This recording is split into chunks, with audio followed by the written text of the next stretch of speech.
Hello traders, welcome to my channel. और आज इसकी वीडियो में हम कल जो एक्सपायरी डे है उसके लिए एक एनालिसिस करने वाले हैं। देखेंगे कि आने वाली जो नेक्स्ट जो एक्सपायरी डे है उसमें मार्केट किस तरह से परफॉर्म कर सकता है। तो सबसे पहले अगर हम देखें यहाँ पर कहीं ना कहीं मार्केट यहाँ पर एक अभी भी एक रेंज के अंदर है, जो रेड कैंडल बनी हुई थी उसके रेंज के अंदर ही मार्केट ट्रेड कर रहा है। तो कहीं ना कहीं कल जो एक्सपायरी रहने वाली है, कहीं ना कहीं मैं कह सकता हूँ कि यहाँ पर एक साइडवेज एक्सपायरी रहने वाली है। तो कल आप ट्रेड करो तो कम क्वांटिटी में ट्रेड करो, क्योंकि हो सकता है मार्केट दोनों तरफ यहाँ पर ट्रैप करने की कोशिश कर सकता है ट्रेडर्स को, जिससे सिर्फ ट्रेडर का ही लॉसेस होगा। जब तक मार्केट ये जो कैंडल की रेंज बनी तब तक इसके बाहर नहीं निकल जाता, या तो नीचे की तरफ या तो ऊपर की तरफ, तब तक मार्केट में हम कह नहीं सकते कि मार्केट में हमें ट्रेंड देखने को मिल सकता है। मार्केट अभी भी एक साइडवेज मार्केट में ही फंसा हुआ है, क्योंकि अभी मार्केट में बहुत ज़्यादा अनसर्टेनिटीज है बिकॉज ऑफ द यूएस और ईरान कॉन्फ्लिक्ट। तो कल भी एक्सपायरी एक तरह की साइडवेज एक्सपायरी होने वाली है, ऐसा मैं कह सकता हूँ। और मार्केट दोनों तरफ ट्रैप करने वाले ट्रेडर्स को, तो संभाल के ट्रेड कीजिए। अवॉइड टेकिंग बिग ट्रेड, क्योंकि ऐसा कोई ट्रेंडिंग मार्केट में जो होता है वो नज़र नहीं आ रहा है। ओके, तो अगर हम नेक्स्ट चले तो यहाँ पर कहीं ना कहीं जो यूएसडी है ना वो लगातार नया लो लगा चुका है। क्योंकि अगर आप देखें 96 रुपये पर डॉलर यहाँ पर हो चुका है, और भी ज़्यादा गिरावट हो चुकी है, और आने वाले दिनों में भी और भी ज़्यादा गिरावट हो सकती है। मुझे लगता है कि आने वाली इस महीने के अंदर एंड तक हम 100 रुपीज़ पर डॉलर के रुपये आसपास जाने वाले हैं। इसका मतलब आने वाले दिनों में मार्केट के अंदर हमें देखने बड़ी फॉल देखने को मिल सकता है, क्योंकि जो सेलर्स है वो लगातार बेच रहे हैं।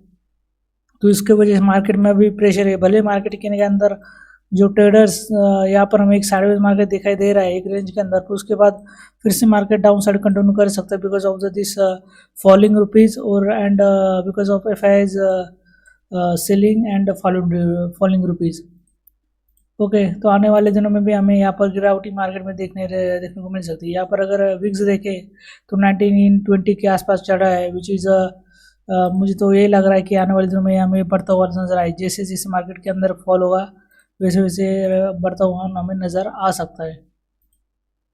एक बार हम डॉलर इंडेक्स के ऊपर नज़र आके डालें तो डॉलर इंडेक्स यहाँ पर स्ट्रॉन्ग 98 के आसपास चढ़ा है, which is show strength. Okay, चलिए अब हम कुछ जो अदर एसेट्स हैं उनके ऊपर भी एक नज़र डाल लेते हैं। लाइक गोल्ड क्या कर रहा है।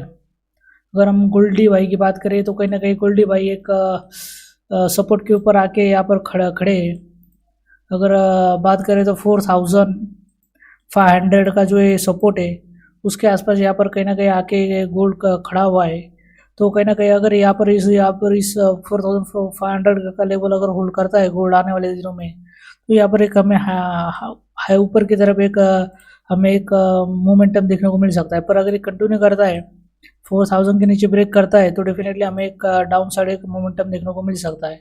पर यहाँ पर आप देखो तो प्रीवियसली यहाँ पर एक काफ़ी स्ट्रॉन्ग बाइंग हुई थी, उसके बाद मार्केट यहाँ पर पूरी तरह से इस लेवल के आसपास भी नहीं आया हुआ, इसे एक अपसाइड मोमेंटम के आगे नहीं इस बार आ रहा है। तो अगर यहाँ पर फिर से होल्ड करता है तो डेफिनेटली अपसाइड एक मोमेंटम देखने को मिलेगा। पर इस लेवल को एक बार ब्रेक कर देता है तो मार्केट इस बार फिर से अपना ऑल टाइम जो प्रीवियस लो था 4000 का लेवल वहाँ तक फिर से आ सकता है। ओके, सो लेवल के ऊपर नज़र बनाए रखिए। क्रूड ऑयल का भी देख लेते हैं। क्रूड ऑयल इस वक्त काफ़ी हॉट चल रहा है, सबसे हॉट इवन जो मलिक का शेरवत है उससे भी ज़्यादा हॉट नज़र आ रहा है। जो जितने भी बॉलीवुड के एक्ट्रेस हैं उनसे भी ज़्यादा हॉट है। अगर आप देखें तो कहीं ना कहीं अभी इस वक्त जो क्रूड ऑयल चल रहा है, एक बार हम ब्रेंट क्रूड ऑयल देखते हैं। यूएस क्रूड ऑयल को हम रहने देते हैं। ब्रेंट क्रूड ऑयल का जो प्राइस है वो इंडिया के लिए अप्लाई होता है। ओके, हमेशा याद रखिए। तो ब्रेंट क्रूड ऑयल देखिए तो 113 के आसपास चल रहा है, विच इज़ रियली हाई, बहुत ज़्यादा है। अगर ऐसे ही चलता रहा तो बहुत बड़ा मुश्किल हो जाएगा। अगर आप देखो तो कहीं ना कहीं यहाँ पर ये लगातार हायर लेवल को होल्ड कर रहा है, which is not good sign. अगर आप देखें तो यहाँ पर ये जो प्रीवियस एक बड़ी रेंज कैंडल यहाँ पर बनाई थी क्रूड ऑयल ने, उसका अगर हाई देखो तो कहीं ना कहीं $120 के आसपास है। अगर इसी कैंडल का लो देखो तो कहीं ना कहीं एक यहाँ पर 85 का हमें लो देखने को मिल रहा है।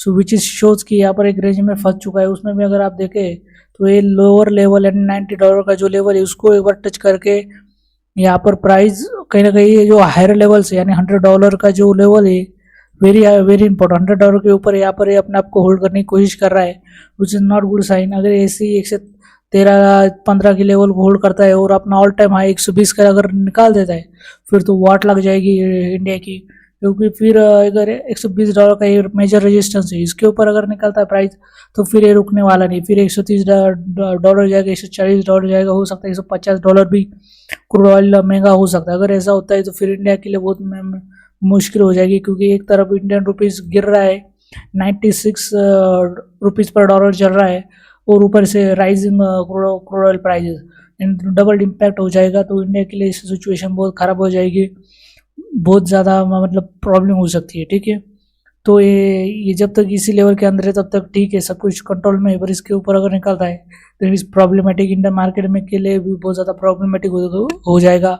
हो सकता है इंडियन मार्केट में हमें बड़ा फॉल देखने को मिल सकता है, because of this rising falling rupees and rising crude oil prices. I hope you all understand this my analysis. So कल एक्सपायरी डे है, तो संभाल के ट्रेड कीजिए। ओके, हो सकता है साइडवेज मार्केट ट्रैप करे ट्रेडर्स को दोनों तरफ। चलिए एक बार क्रिप्टो भाई को देख लेते, क्रिप्टो भाई का क्या चल रहा है। क्रिप्टो भाई का यहाँ पर अगर आप देखो तो थोड़ा काफ़ी इंटरेस्टिंग देखने को मिलेगा। यहाँ पर अगर आप देखो तो क्रिप्टो ने कहीं ना कहीं यहाँ पर जो है 80,000 की लेवल को यहाँ पर काफ़ी बढ़िया से ब्रेकआउट किया था, और लगभग $83,000 के आसपास गया था, पर वहाँ से तुरंत यहाँ पर एक काफ़ी स्ट्रॉन्ग एक रिवर्सल कैंडल बना दी है। इस अगर हम बात करें वीकली बेसिस पे, पिछले हफ्ते में बिटकॉइन के अंदर यहाँ पर एक काफ़ी स्ट्रॉन्ग सेलिंग हुई। ओके, तो which is not good sign. अगर बिटकॉइन को अगर फिर से अगर आप देखें तो कहीं ना कहीं यहाँ पर जो अभी भी पॉजिटिव में है बिटकॉइन, अगर आप देखो तो यहाँ पर एक डब्ल्यू पैटर्न आपको देखने को मिलेगा। अगेन प्राइस एक तरह से एक ब्रेकआउट के बाद जब क्या होता है कि मार्केट के अंदर जो ब्रेकआउट लेवल होती है, जब इसका ब्रेकआउट होता है मार्केट एक बार इसको रिटेस्ट करता है। जैसे यहाँ पर भी मार्केट ने यहाँ पर रिटेस्ट किया, फिर मूव किया, अब यहाँ पर फिर से रिटेस्ट के लिए आ रहा है वीकली बेसिस पे। तो अगर बिटकॉइन को ऊपर जाना है और जेन्युइन ये जो डब्ल्यू पैटर्न बना है, अगर ये जेन्युइन पैटर्न है और बिटकॉइन को आने वाले दिनों में हायर लेवल पे ऊपर की तरफ ही जाना है, तो कहीं ना कहीं यहाँ पर इस हफ्ते के अंदर बिटकॉइन को ये जो लेवल है ओके इसको होल्ड करना पड़ेगा। 76,000 75,000 के जो लेवल्स है यहाँ पर, या इन लेवल्स को बिटकॉइन को होल्ड करना पड़ेगा पूरे हफ्ते के लिए। और फिर यहाँ पर अगर एक इन्वर्टेड है एक हैमर बना देता है कैंडल लाइक इस तरह से, तो फिर यहाँ से फिर से नई बाइंग हमें होती हुई नजर आ सकती है।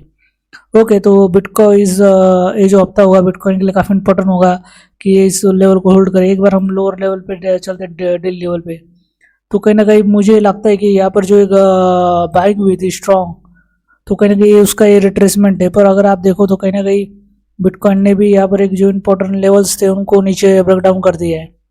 तो कहीं ना कहीं यहाँ पर जो ब्रेकडाउन है यहाँ पर एक थोड़ा हायर मैं बोलूँगा इसकी थोड़ा स्ट्रॉन्ग रिट्रेसमेंट में मैं इसको बोलूँगा। ओके, पर यहाँ पर प्राय जो लेवल है 76,000 की, उस पर यहाँ पर होल्ड करना चाहिए। जो ट्रेंड लाइन आप देख रहे हो इसको यहाँ पर प्राइस ने होल्ड करना चाहिए इस हफ्ते तक, और फिर यहाँ से एक ब्रेकआउट अपसाइड मोमेंटम देता है तो फिर हम यहाँ पर बाइंग के बारे में सोच सकते हैं। पर और तो फिर यहाँ पर कुछ बढ़िया बाइंग हो सकती है। अगर हम लोअर लेवल से अगर एक हम फिबोनाची लगाते हैं अप टू 83,000, तो आप देखोगे कि आप कहीं ना कहीं यहाँ पर जो प्राइस है वो 0.38 लेवल के आसपास आ रही है। प्राइस ने जिस लेवल के ऊपर आप देखोगे तो काफ़ी अच्छा मोमेंटम किया था, पर अभी फिर से आ रही है।